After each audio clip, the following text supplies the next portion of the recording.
I bring you greetings from the Midwest state of Illinois.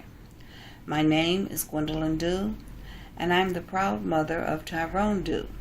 I guess you say all mothers are proud, so what's the difference in that? But I'm proud for a different reason. I'm proud of my son Tyrone because he has the courage and ability to bring to us the awareness of microwave torture. I did not know what microwave torture meant. When I first heard about it, I thought they meant the microwave that we cook, warm up food with. Now, that may seem silly to you, but I'm sure there are other people out there who are not aware of this technology at all. I did not know that it meant the microwaves that are going through the airwaves. Let me tell you a little about my son. As a child growing up, he was normal, or so I thought. He played as other children did. He went to school. In school, starting in high school, Tyrone started missing a lot of class, but he will still excel in his grades. He could pass tests and not have been in class for 2 weeks or more. Teachers thought he was cheating, so they started giving him tests that they would make up that did not have the answers to the tests that he had missed, because they felt that his friends may have given him the answers to the tests, but he was still able to pass those tests. He really excelled in his sports ability.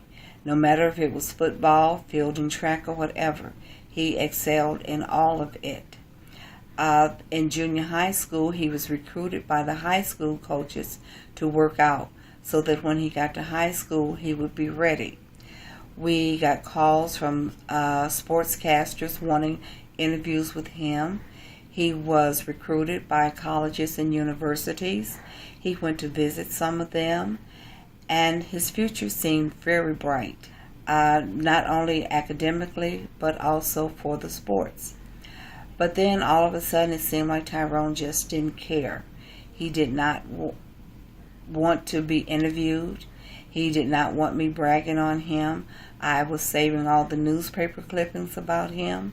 I had all his trophies and ribbons and medals. He did not care about them. I even had to hide them so that he wouldn't throw them away.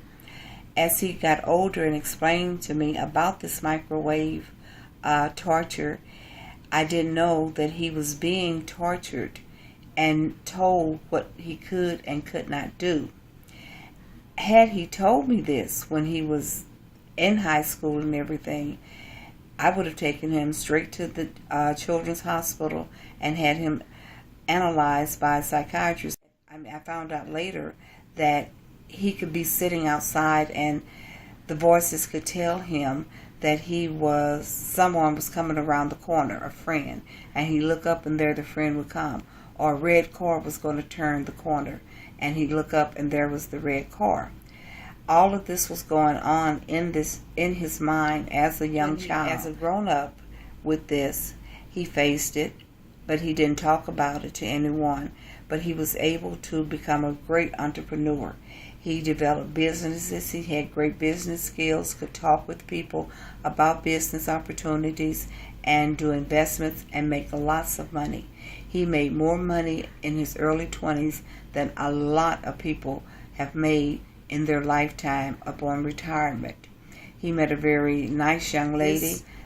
Didn't last for a long time. And what happened was in 2007, she called me and told me that she found Tyrone trying to commit suicide. He was hanging in the closet.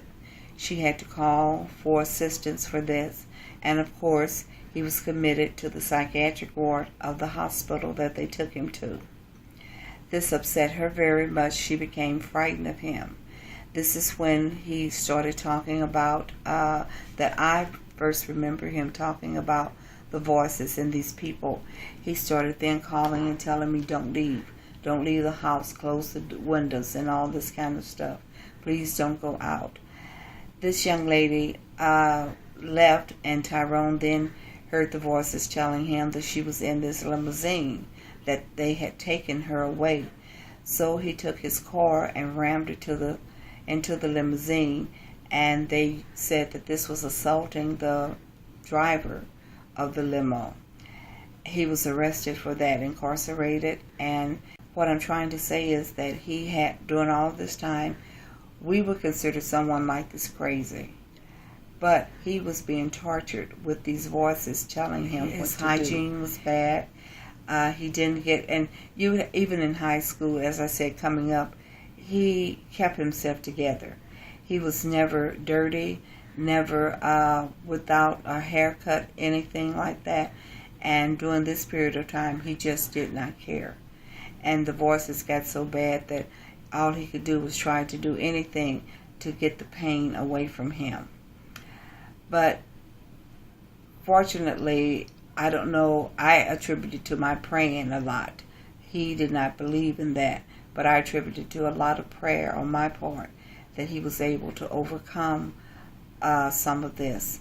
And he was able to write this book and describe the things that were going on and interview other people.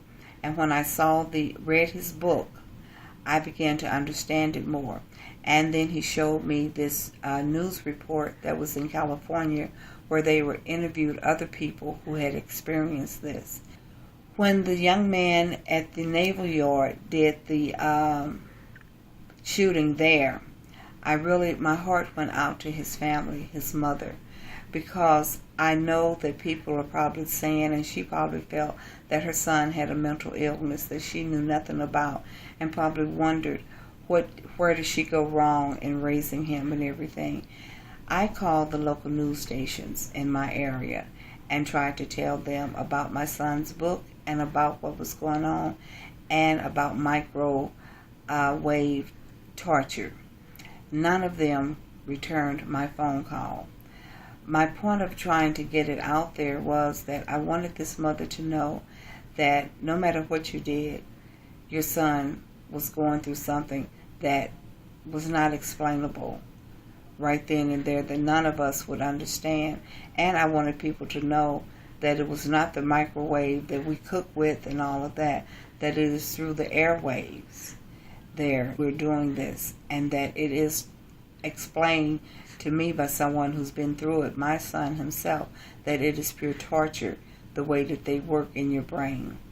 What I'm hoping that this will come forward is that this mother will hear this, and that if there are some other people going through this, that they will try to understand their relative, be it son, daughter, or whomever, husband, whomever, that they'll understand this and try to help them, and that the government will help us